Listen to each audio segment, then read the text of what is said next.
जय हिंद दोस्तों, मैं हूं आपका दोस्त के बी और आज की इस वीडियो में हम 19 मई 2021 से जो भी महत्वपूर्ण प्रश्न आपकी परीक्षाओं में पूछे जा सकते हैं उन सभी प्रश्नों को डिस्कस करेंगे।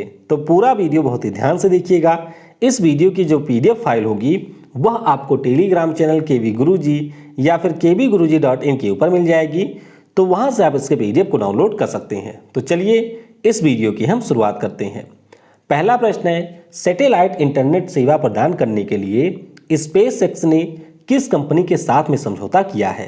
तो ये जो समझौता है वह गूगल क्लाउड के साथ में किया गया है, यानी कि इस प्रश्न का ऑप्शन नंबर सी हो जाएगा करेक्ट। इससे पहले हम लोगों ने कई बार ये डिस्कस किया हुआ है कि स्पेसएक्स कंपनी के जो मालिक हैं जिनका नाम है इलोन मस्क, तो इलोन भाई साहब का ये प्लान है कि हमारी ये जो पूरी पृथ्वी है इसके चारों ओर हम लोग कुल मिलाकर के 12,000 सैटेलाइट को लॉन्च कर देंगे और इस प्रकार से पूरी पृथ्वी के चारों ओर आपको सैटेलाइटें दिखाई देंगी और इन सैटेलाइट के माध्यम से पृथ्वी के लोगों को यहाँ पर इंटरनेट की सुविधा प्रदान की जाएगी। तो अभी इसी सुविधा के लिए स्पेसएक्स कंपनी ने गूगल क्लाउड के साथ में एक समझौता किया है।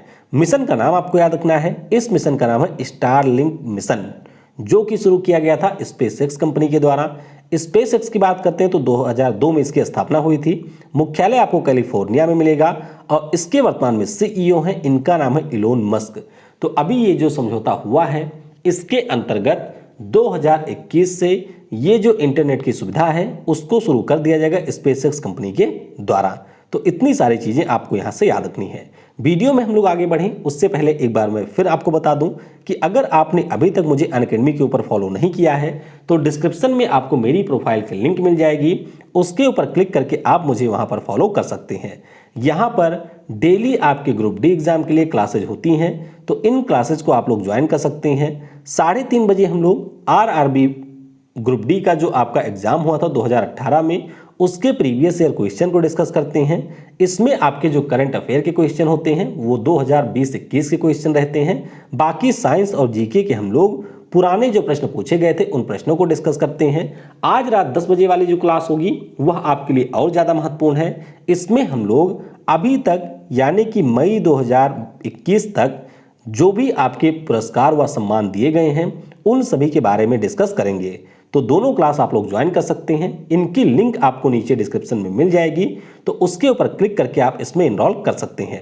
इसके साथ साथ मैं आपको बताना चाहूँगा कि अनअकैडमी के ऊपर आपको कई सारे कॉम्पिटिटिव एग्जाम, इसके अलावा 6 से लेकर के 12 तक के जो कोर्स हैं ये भी आपको मिल जाते हैं। तो अगर आप लोग इनमें से किसी भी कोर्स को परचेज करना चाहते हैं तो सिंपली यूज करिएगा कोड KV10, इससे आपको 10% का डिस्काउंट मिल जाएगा। और बेसिकली जो आपके रेलवे का एग्जाम होता है यानी कि CBT2 या फिर हम लोग ग्रुप डी की बात करते हैं तो इसके लिए एक डेडिकेटेड हिंदी बैच की शुरुआत हो चुकी है। तो ये जो हिंदी बैच है अभी 17 मई से ही शुरू हुआ है। तो अगर अभी तक आपने इस कोर्स को ज्वाइन नहीं किया है तो यूज करिएगा कोड KV10, उसके द्वारा आप लोग इस कोर्स को ज्वाइन कर सकते हैं। देखिए यहाँ पर जो प्राइस है वह बहुत ही ज़्यादा कम है। एक साल की जो आपकी फीस है वह मात्र 3,000 रुपये है और इन 3,000 रुपये में आप बहुत सारे क्लासेस को अटेंड कर सकते हैं। इसके अलावा क्विज आपको मिलती है, फ्री में आपको PDF मिलता है, तो ये सारी सुविधाएं भी आपको इसके अंतर्गत मिलती हैं। अगला प्रश्न है कि मई 2021 में किस देश ने फरजाद बी गैस फील्ड के ONGC विदेश लिमिटेड का जो अनुबंध था इसको अभी रद्द कर दिया है? तो ये जो अनुबंध है उसको रद्द कर दिया है ईरान देश ने, यानी कि इस प्रश्न का ऑप्शन नंबर डी हो जाएगा करेक्ट। दरअसल आपको मैं थोड़ा सा मैप दिखाता हूं, ये देखिए यहाँ पर आपको मिलेगा ईरान देश।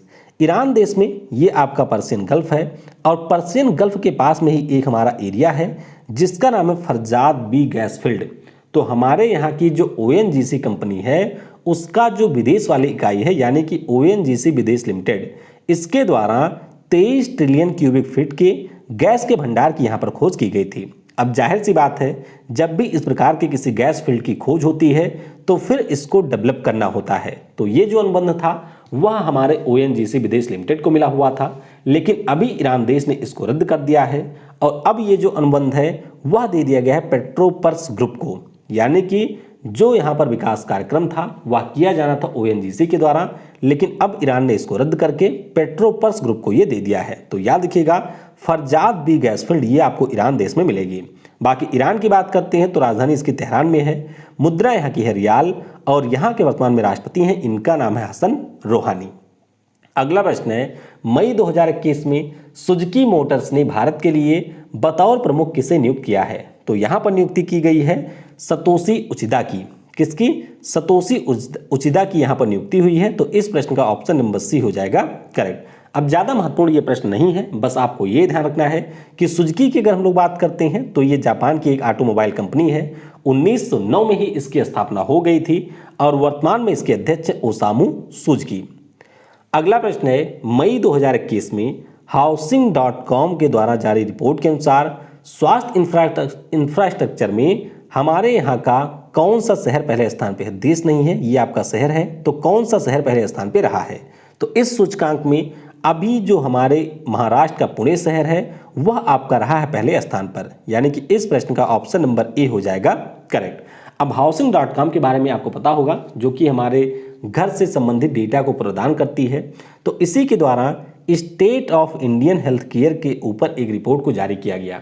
इन्होंने जो हमारे देश के प्रमुख शहर हैं वहाँ पर जल की गुणवत्ता कैसी है इसको मेजर किया, वहाँ के जो हॉस्पिटल हैं उनमें कितने बेड्स हैं, वहाँ की जो लोकल बॉडी है उसका परफॉर्मेंस किस प्रकार का है, और इसके अलावा ईज ऑफ लिविंग वहाँ पर कैसा है, इसके आधार पर अपनी रैंकिंग को जारी किया है।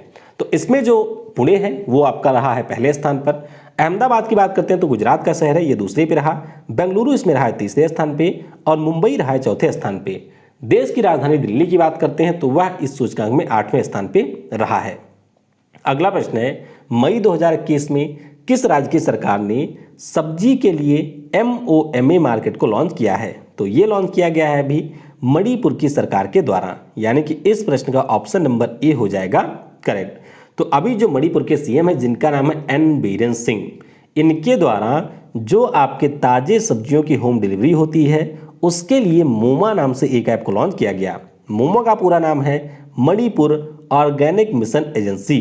तो अब इसके अंतर्गत अगर आप मणिपुर राज्य में निवास करते हैं तो आप इसके माध्यम से हरी सब्जियों को ऑर्डर कर सकते हैं, जिसकी डिलीवरी आपके घर तक पहुंचाई जाएगी। मणिपुर राज्य की बात हुई है तो याद रखिएगा, मणिपुर हमारे उत्तर पूर्वी भारत का एक राज्य है। और अगर हम लोग इसकी बात करते हैं तो राजधानी आपको इम्फाल में मिल जाएगी।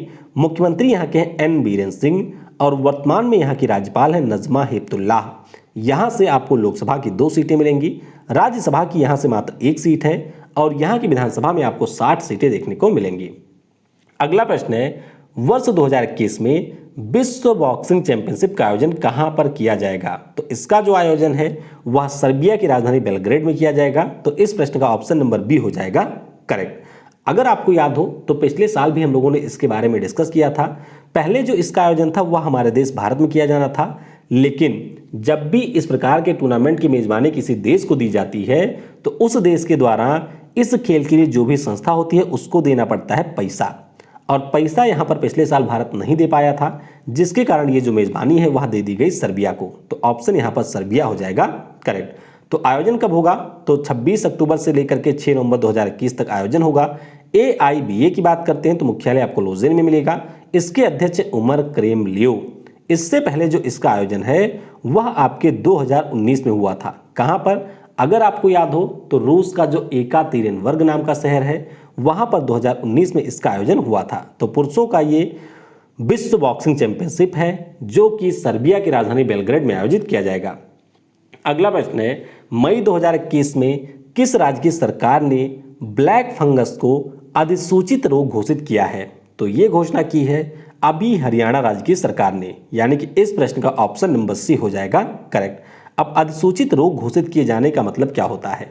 इसका मतलब ये होता है कि अगर ब्लैक फंगस से रिलेटेड कोई भी मामला आता है तो उसकी सूचना जो भी आपके संबंधित अधिकारी होंगे उन अधिकारियों को देना होगा। इससे क्या होगा? इससे ये जो डिसीज है उसको ट्रैक करने में मदद मिलेगी। अब ब्लैक फंगस क्या है? तो ब्लैक फंगस के बारे में आपको याद रखना है कि अभी ये जो हमारे कोविड-19 से पीड़ित पेशेंट हैं उनके अंदर इस बीमारी को देखने को मिला है। मुख्य रूप से अगर हम लोग इस बीमारी की बात करते हैं तो ऐसे लोग जिनका इम्यूनिटी सिस्टम वीक है, या फिर ऐसे लोग जो कि पहले से किसी ना किसी बीमारी से पीड़ित हैं, उनको ये सबसे ज़्यादा नुकसान पहुंचाती है। अब इसके सिम्टम क्या हैं? तो जैसे कि आपको पेन होगा आंखों में, रेडनेस हो जाती है आपकी आंखों के पास में, कान के पास, नाक के पास में। इसके अलावा बुखार होता है, सिर दर्द होता है, कफिंग आपको होती है यानी कि खांसी वगैरह आता है, ब्रीथ लेने में यानी कि सांस लेने में आपको तकलीफ होती है, आपको उल्टियाँ वगैरह आती हैं, और इसके अलावा जो आपकी मानसिक अवस्था होती है उसमें भी काफ़ी परिवर्तन देखने को मिलता है। तो अभी इसी के बारे में सूचना देने के लिए इसको अभी हरियाणा की सरकार के द्वारा अधिसूचित रोग के रूप में घोषित कर दिया गया है, तो ये आपको याद रखना है। अगला प्रश्न है कि मई 2021 में संयुक्त राष्ट्र वैश्विक सड़क सुरक्षा सप्ताह कब मनाया जा रहा है? तो ये जो सप्ताह है वह 17 से लेकर के 23 मई तक मनाया जाता है, यानी कि इस प्रश्न का ऑप्शन नंबर ए हो जाएगा करेक्ट। तो आपको याद रखना है कि संयुक्त राष्ट्र के द्वारा WHO के साथ में मिलकर के पूरी दुनिया के लोगों को सड़क सुरक्षा के प्रति जागरूक करने के लिए यह दिवस मनाया जाता है। इस बार की थीम क्या है? तो इस बार की थीम है स्ट्रीट्स फॉर लाइफ #LOVE30। ये इस बार का विषय रहा है। अब अपने देश की बात करते हैं तो हमारे यहाँ की जो सरकार है वह सड़कें भले ही ना बनवाए, लेकिन इस प्रकार के जो आयोजन होते हैं वो सरकार साल में कई बार कर देती है। जैसे कि अगर आपको याद हो तो हमारे यहाँ पर 11 से लेकर के 17 जनवरी तक भी मनाया गया था 32वां सड़क सुरक्षा सप्ताह, जिसका आपका विषय था सड़क सुरक्षा जीवन रक्षा। उसके अलावा 4 मार्च को राष्ट्रीय सुरक्षा दिवस भी मनाया जाता है हमारे यहाँ पर, और फिर 4 से लेकर के 10 मार्च तक राष्ट्रीय सड़क सुरक्षा सप्ताह मनाया गया। तो एक बार 11 से 17 जनवरी तक मनाया गया था, फिर आपका ये 4 से लेकर के 10 मार्च तक मनाया गया था। अगला प्रश्न है प्रत्येक वर्ष विश्व हाइपरटेंशन दिवस कब मनाया जाता है? तो ये जो दिवस है ये हर साल मनाया जाता है 17 मई को, यानी कि इस प्रश्न का ऑप्शन नंबर ए हो जाएगा करेक्ट।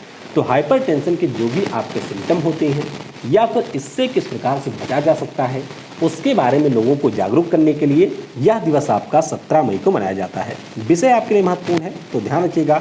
इस बार का विषय है major your blood pressure accurately control it live longer, यानी कि जो आपका ब्लड प्रेशर है उसको आप लोग टाइम पर मेजर करिए, उसके अलावा इसे कंट्रोल करिए और ज़्यादा समय तक जीवित रहिए। तो ये इसका विषय रहा है। वैसे WHO की जो रिपोर्ट है उसमें ये बताया गया है कि हमारे देश में ऐसे व्यक्ति जिनकी आयु 60 वर्ष से अधिक हो गई है तो उनमें से प्रत्येक 3 व्यक्तियों में से एक व्यक्ति आपके हाइपरटेंशन की समस्या से पीड़ित है। तो ये आपको याद रखना है कि 17 मई को ये दिवस मनाया जाता है। अगला प्रश्न है कि मई 2021 में किसके द्वारा लिखित पुस्तक सिक्किम ए हिस्ट्री ऑफ इंट्रीग्यू एंड अलायंस ये प्रकाशित की गई? तो ये जो पुस्तक है इसे लिखा है प्रीत मोहन सिंह ने, यानी कि इस प्रश्न का ऑप्शन नंबर ए हो जाएगा करेक्ट। तो सिक्किम का जो पूरा इतिहास रहा है, किस प्रकार से सिक्किम का हमारे देश में विलय किया गया था, और इसके साथ साथ जो चीन के साथ में डोकलाम वाला इंसिडेंट हुआ था 2017 में, तो इन सभी को शामिल करते हुए ये पुस्तक लिखी गई है प्रीत मोहन सिंह मलिक के द्वारा, और इसमें सिक्किम के पूरे इतिहास के बारे में वर्णन किया गया है। अब सिक्किम की बात हुई है तो ध्यान रखेंगे 16 मई 2021 को अभी इसका स्थापना दिवस मनाया गया और उसी अवसर पर इस पुस्तक को प्रकाशित किया गया है। 1975 में 36वें संविधान संशोधन के द्वारा भारतीय संघ में 22वें राज्य के रूप में सिक्किम शामिल हुआ था। तो ये पॉइंट भी आप ध्यान रखेंगे। अगला प्रश्न है कि मई 2021 में किसके द्वारा DRDO द्वारा विकसित एंटी कोविड ड्रग 2DG के पहले बैच को जारी किया गया? तो इसका जो पहला बैच है वह जारी किया है हमारे रक्षा मंत्री राजनाथ सिंह ने, यानी कि इस प्रश्न का ऑप्शन नंबर बी हो जाएगा करेक्ट। 2DG के बारे में इससे पहले भी हम लोगों ने डिस्कस किया था कि इसका पूरा नाम है 2-डीऑक्सी डी ग्लूकोज। ध्यान रखिएगा कि हमारे DRDO की एक प्रयोगशाला है, उस प्रयोगशाला का नाम है institute of nuclear medicine and allied sciences, Hyderabad में आपको ये मिलेगी। तो इसी प्रयोगशाला के द्वारा इसको विकसित किया गया है। और अगर हम लोग बात करते हैं कि इसका निर्माण कौन कर रहा है, तो हमारे यहाँ पर जो डॉक्टर रेड्डी लैब है उसके द्वारा इस दवा का निर्माण किया जा रहा है। तो अभी इसका जो पहला बैच है वह रक्षा मंत्री राजनाथ सिंह जी के द्वारा जारी किया गया। इस दवा के बारे में आपको यह ध्यान रखना है कि इसको खाया जाता है, यानी कि ये इंजेक्शन के माध्यम से इंजेक्ट नहीं किया जाता है, इसको खाया जा सकता है। और ये जो दवा है मुख्य रूप से कोविड-19 के उन मरीजों के लिए है जो मरीज यहाँ पर सीवियर कंडीशन में है, यानी कि जो आपके गंभीर स्थिति में है उनके लिए इस दवा को बनाया गया है। इसके अलावा आप ध्यान रखेंगे कि इस दवा के प्रयोग से जो आपके मरीज होते हैं वो कोविड-19 से जल्दी रिकवर कर जाते हैं और ऑक्सीजन के ऊपर जो उनकी डिपेंडेंसी होती है वह भी हो जाती है 40% कम। यानी कि इन दो प्रकार से कोविड-19 के मरीजों की ये दवा मदद करती है। तो ये आप ध्यान रखेंगे। वैसे अगर हम लोग ओरिजिनली बात करते हैं तो ये जो हमारी दवा है वह कैंसर पेशेंट के लिए बनाई गई थी। किसके लिए? कैंसर पेशेंट के लिए ये दवा बनाई गई थी। आखिरी प्रश्न है कि मई 2021 में किस राज्य की सरकार ने आयुष घर द्वार कार्यक्रम को लॉन्च किया है? तो ये बिल्कुल कूड़ा वाला प्रश्न है, बिल्कुल किसी भी परीक्षा में नहीं पूछा जाएगा, लेकिन 12 प्रश्न मुझे पूरे करने थे तो इसीलिए मैंने इसको शामिल कर लिया है। ध्यान रखिएगा, ये जो स्कीम है हिमाचल प्रदेश की सरकार ने शुरू किया है, यानी कि ऑप्शन नंबर आपका ए हो जाएगा यहाँ पर करेक्ट। तो इसके अंतर्गत हिमाचल प्रदेश राज्य में ऐसे लोग जिनको होम आइसोलेशन में रखा गया है तो उनकी निगरानी के लिए या फिर उनकी सहायता के लिए आयुष घर द्वार नाम के कार्यक्रम को शुरू किया गया है। तो ऑप्शन नंबर ए हो जाएगा यहाँ पर करेक्ट। तो इस प्रकार से जो भी हमारे महत्वपूर्ण प्रश्न थे उनको हम लोगों ने डिस्कस कर लिया है। अब आइए जो मैंने आपसे कल प्रश्न पूछे थे उन प्रश्नों को भी यहाँ पर देख लेते हैं। पहला प्रश्न पूछा था कि वाटरगेट स्कैम के कारण किस अमेरिकी राष्ट्रपति को इस्तीफा देना पड़ा था? तो ग्रुप डी के एग्जाम में यह पूछा गया प्रश्न था। तो इन राष्ट्रपति का नाम है रिचर्ड निक्सन। 1973 में इनको अपने पद से इस्तीफा देना पड़ा था इस वाटरगेट स्कैम के कारण। अगला प्रश्न मैंने पूछा था कि सिलोन किस देश का प्राचीन नाम है? तो ध्यान रखिएगा, ये आपके श्रीलंका का प्राचीन नाम है, तो उत्तर हो जाएगा श्रीलंका। अगला प्रश्न था कि 4 जनवरी को कौन सा देश स्वतंत्रता दिवस मनाता है? तो इस देश का नाम है म्यांमार। क्या नाम है? म्यांमार इस देश का नाम है। अगला प्रश्न पूछा था कि ऑपरेशन मेघदूत किससे संबंधित है? तो 1984 में जो हमारे भारतीय सेना ने हमारा जो सियाचिन वाला हिस्सा है उसके ऊपर अधिकार प्राप्त किया था, उसी के समय ऑपरेशन मेघदूत चलाया गया था। तो पाकिस्तानियों को हमने भगाया था, तो ये आपका सियाचिन से संबंधित है। आखिरी प्रश्न पूछा था कि बर्लिन की जो दीवार है वह कब गिराई गई थी? तो ये जो दीवार है वह 9 नवंबर 1989 को गिराई गई थी। कब? 9 नवंबर 1989 को गिराई गई थी। आज के वीडियो से आपके लिए प्रश्न है कि भारत के द्वारा जो पहला साउंडिंग रॉकेट लॉन्च किया गया था, इस रॉकेट का नाम क्या था? किस ईयर लॉन्च किया गया था ये भी आप लोग बता सकते हैं। हमारे यहाँ का जो पहला परमाणु रिएक्टर है इसका नाम क्या है? चेक एंड मेट किस शब्द खेल से संबंधित शब्दावली है? इसके अलावा फुटबॉल को किस वर्ष ओलंपिक में पहली बार शामिल किया गया था? तो इन सभी प्रश्नों के उत्तर आपको नीचे कमेंट सेक्शन में देने हैं। बाकी अनअकैडमी के ऊपर जो मेरी क्लास होती है, अगर आपको ग्रुप डी का एग्जाम देना है तो उससे बेहतर क्लास आपको कहीं पर नहीं मिलेगी। चाहे यूट्यूब की आप बात कर लें या फिर आप लोग अनअकैडमी प्लेटफॉर्म की स्वयं बात कर लें। तो अगर आपको ग्रुप डी का एग्जाम देना है और ग्रुप डी के माध्यम से एक सरकारी जॉब को प्राप्त करना है तो उस क्लास में आप लोग जरूर आइएगा। वीडियो को समय देने के लिए आप सभी को बहुत बहुत धन्यवाद। वीडियो को लाइक और शेयर आप लोग जरूर किया कीजिए, क्योंकि यहाँ पर भी मैं आपको हमेशा ही बेस्ट कंटेंट और जो आपके लिए जरूरी होता है उसी कंटेंट को प्रदान करने की कोशिश करता हूँ। जय हिंद, जय भारत, और सबसे जरूरी, पढ़ेगा भारत तो बढ़ेगा भारत।